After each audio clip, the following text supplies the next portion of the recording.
Good morning, everybody, and welcome to today's Cabinet meeting. Can I just say good morning to all my Cabinet colleagues who are joining us online from different parts of the city. Good morning, everybody. Good morning, Chair. Morning. Also, welcome to council officers who are also joining us this morning. Good morning, everybody.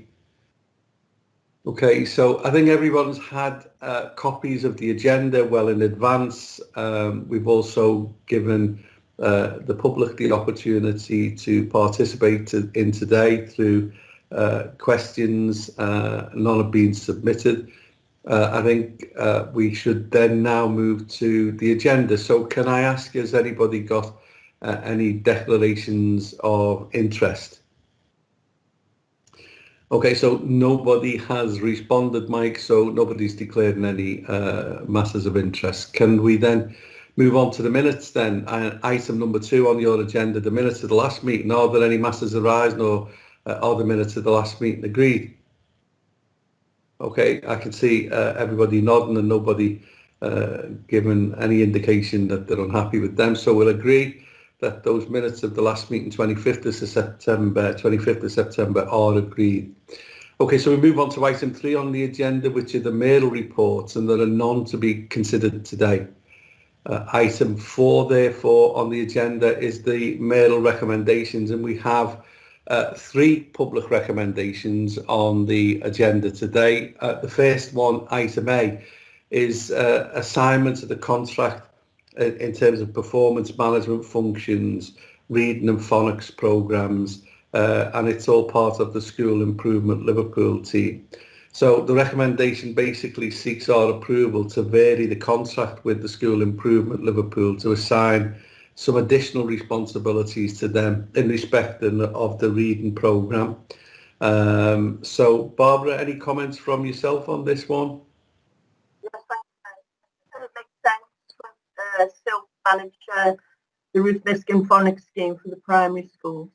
But I also just quickly say a big thank you to all the staff, because I think they're starting to feel very tired with the extra things they're having to do because of the pandemic, and they've still got 2 weeks to go to half term. So just a big thank you to them as well.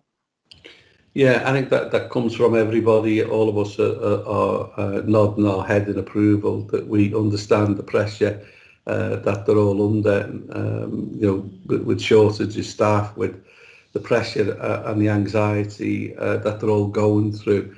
And just to also pass on our best wishes to all of them and to our thanks to them, and especially that stress and anxiety we shouldn't underestimate, especially on today, which is World Mental Health Day. So we should make sure that we pass on our thanks to them for everything that they do. Okay, we're just noting those comments from Barbara, and we'll pass them comments on to Steve Reddy, who can communicate them through to our head teachers, chairs of governors, all the staff and the trade unions in the city to say how delighted we are to have them as colleagues working so professionally in the way they do. Okay, we move then to, so can we agree that recommendation? Usual way, if anyone disagrees, please say so. If not, we'll accept them as agreed. So no dissent, no comments. So we agree that recommendation as set out in the report. So this next item, I'm going to pass over to my colleague and Deputy Mayor Wendy Simon, just to talk us through this or to make any comments. It's a recommendation basically for us to approve to take some various actions with regards to accepting some grant funding to enable us to establish what we're calling temporarily calling anyway the pop-up film studio on Edge Lane. Wendy, over to you. Yeah, I mean, this is a really good news story, part of our recovery plan that yourself, and other leaders put to government, once the pandemic started. Clearly, we've got development due to take place on the old Littlewood site, which has been delayed for a number of reasons, but, certainly is going ahead.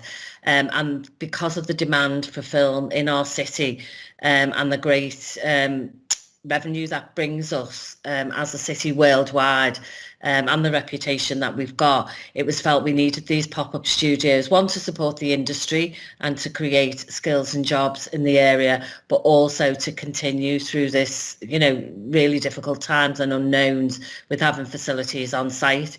We've done, pre-consultation to it coming to Cabinet here with ward councillors on both sides of Edge Lane, so in Picton and Kensington and Fairfield. We've also run the report through the Select Committee of Culture and Tourism and of Regeneration. And I'd just like to place on record my thanks to all the staff who are working so hard, and particularly to Claire Slinger and her team, and to Lynn Staunton in the film office and her team, who've really, worked really hard in the most difficult of circumstances to bring this together. It's going to be a fantastic asset, something you've been pushing for a long time, Joe, to make that corridor from Paddington Village right up to the retail park, that real gateway to our city, to have such amazing employment opportunities. And we know in time that's going to bring fantastic regeneration to the communities in and around there. Lots of questions asked. We're going to be supporting local people into employment. We're looking at skills, a whole range of things. So it's just a fantastic achievement, and I can't thank the staff enough for bringing this together so quickly and for having your support to do that, as always, with film taking place in the city.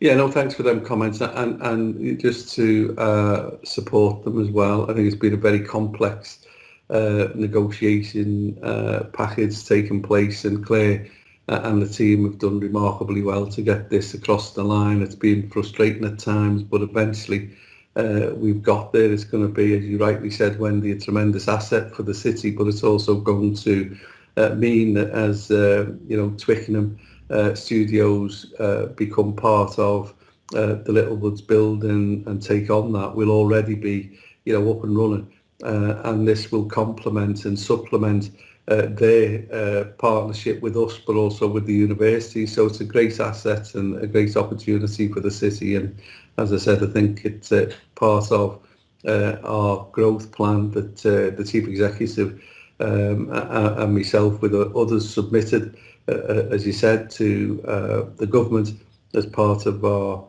asks about trying to create quick, speedy growth because of COVID. So a big team effort, I think, and well done to everybody. So it is, as you rightly say, an excellent story. So can we then agree that recommendation, please, as set out on your papers? Can we agree that recommendation? Again, everyone nodding, so thank you so much for that. Okay, if we then move on to item C on the paper, which is the Sexual and Reproductive Health Service Procurement Plan. That's a bit of a mouthful on a Friday morning, but that's what it is. And the recommendation seeks approval to integrate sexual and reproductive health services for Liverpool. So at a meeting on the 7th of October, the Social Care and Health Select Committee welcomed the plan as a positive step to addressing the fragmentation of services. So this sort of helps bring it together. Councillor Brandt, Paul, do you want to make any comments on this? I don't know whether Paul... It's basically present, Chair. Sorry, Paul. Is Paul on? I'm not so sure, Mike, whether Paul... Doesn't appear to be present, Chair. Right, okay. Well, I think those comments that I've just made are about remodelling the service and bringing it together, making it work. So I think it's pretty straightforward. So can we agree the recommendations as set out detailed in your report, please? Okay, everybody has agreed to that. So we now move on to the supplementary agenda, and there's 3 additional reports to be considered today, and they were published yesterday as supplementary agenda. 2 of the reports are relating to the Infection Control Fund and one to the Visitor Economy Grant, and both of them, as you can imagine, are urgent and urgent that we move forward on these.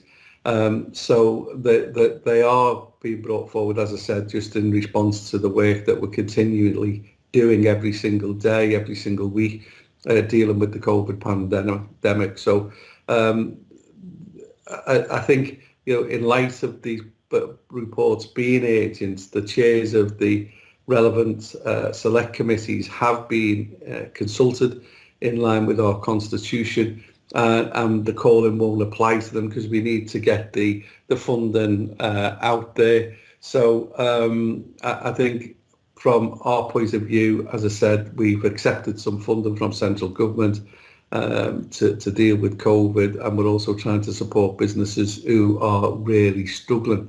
So as I said, in light of them, we've consulted with the chairs, and that's where we are. So it's item D, and it's on your supplementary agenda. So can we agree those reports, which are, as I said, on your supplementary agenda that's been provided to you? So can we agree those reports, please? Okay, all right, that's great. Nobody in disagreement with them, and the papers actually set out and explain in detail, what they are. The item D, as I said, is the social care approval one. It's the adult social care grant.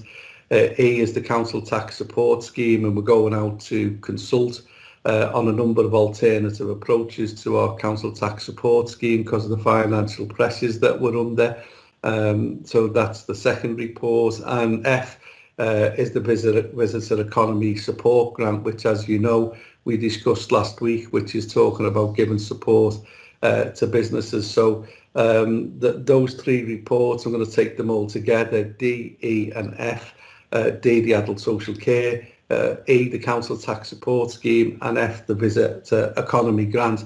All, as I said, pretty clear. All two of them good news. The other one about consultation on our council tax support scheme. So any comments from anybody on them? And if not, then can we agree all three reports, that D, E and F on your agenda? Can we agree those recommendations in those and agree to go out to consultation? Okay, thank you for that. All right, we have no other reports under items 5 to 8 on the agenda. And so, just some announcements from me. At 10:30 today, we've got a briefing with the government in terms of through the Prime Minister's own policy officer. We're talking to him at 10:30. We know he's talking to other cities following us to talk about the introduction of new measures, new COVID measures, in terms of what we need to do to actually try to bring under control the infection increase rates here in the city. That's at 10:30. So clearly later on today, I'll maybe give you some notes and an update on where we are. The Chief Executive's joining me at that meeting. We've also had constant dialogue with Leeds, with Newcastle and Manchester, talking to them about the infection rates and the increase in infection rates there. We're hoping and being trailed this morning is an indication that government are listening to us. So in relation to a funded package to support the hospitality sector, if there are indeed, as trailed, some stricter measures coming into the hospitality sector. So Edward Lister, when we have this meeting at 10:30, hopefully will give us some information. It's interesting that our own officers, and in particular Darren Hardy, pointed out to us that in terms of if you make people redundant and if people are put on the unemployment register and claiming on a universal credit, then the difference between that and 70% of a furlough being paid to people in the sector is marginal. We're talking about £1 difference or £2 difference. So it's madness not to introduce a local furlough scheme that supports keeping people at least employed with a chance and a hope of resurrecting the business and getting their jobs fully back, especially in time for Christmas. So we're putting pressure on government to do that. I think just at this juncture, given where we are, I don't know whether the Chief Executive is want to add anything to any comments that I've made, just by way of an update as to where we are. Tony, I don't know whether you want to come in and make any comments. Yeah, thanks, Joe, and morning, everybody. I think just building on that, Joe, the work that you've been doing with the leaders of Manchester, Newcastle and Leeds to really press the case for the north and the northern cities, and make sure that government understand that there are really significant issues here, and getting this right isn't just in the north's interest, it's in the national interest. And as you say, whilst the cost of supporting businesses through this crisis is really high, and let's not pretend it isn't, the cost of not doing so in the long run is many times greater. And I think that is really important. I think the other thing that we've been making really clear as well is that we need to improve the test and trace system, and there's real confidence that carrying that out at a local level, with the assets that we've got in the NHS and our universities, etc., will enable us to get a proper grip on test and trace and make a much bigger impact on keeping the pandemic under control as we move forwards. And that feels to be really important. And all of that is important to build public confidence to really play their part in self-isolating when they're called to do so. But I think that what's becoming clear, that narrative has to be built at a local level now to establish that credibility in the systems with local people so they play their part. Yeah, and I think, as I said, myself and the Chief Executive have been more or less daily contact with the other city leaders and chief executives, and applying a common sense approach to this. We are hearing from the epidemiologists, the scientists, all talking about data and information. And the reality is that, they're not applying a great deal of common sense to this either.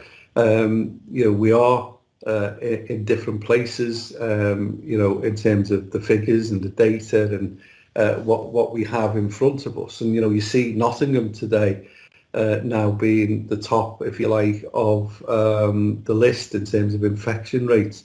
But we are all different. We have seen Manchester, Greater Manchester in particular, certain parts as well, Bolton, but we've seen the North East all have restrictions placed on them months ago now in some cases, and yet we've also seen the virus continue to grow. So it is something that is a real concern. It is something that's a real worry. And Tony, we know, because we're in touch with our health service as well, that we're really concerned about the numbers of infections still increasing and the pressures that's putting on the hospital, and especially the pressures that it's putting on our hospital services with the winter coming towards us at great speed. We're really anxious and concerned about that. So I think we'll keep you informed. As I said, this meeting with Ed Lister at 10:30 this morning, and then we've got further conversations and discussions with other people later on today.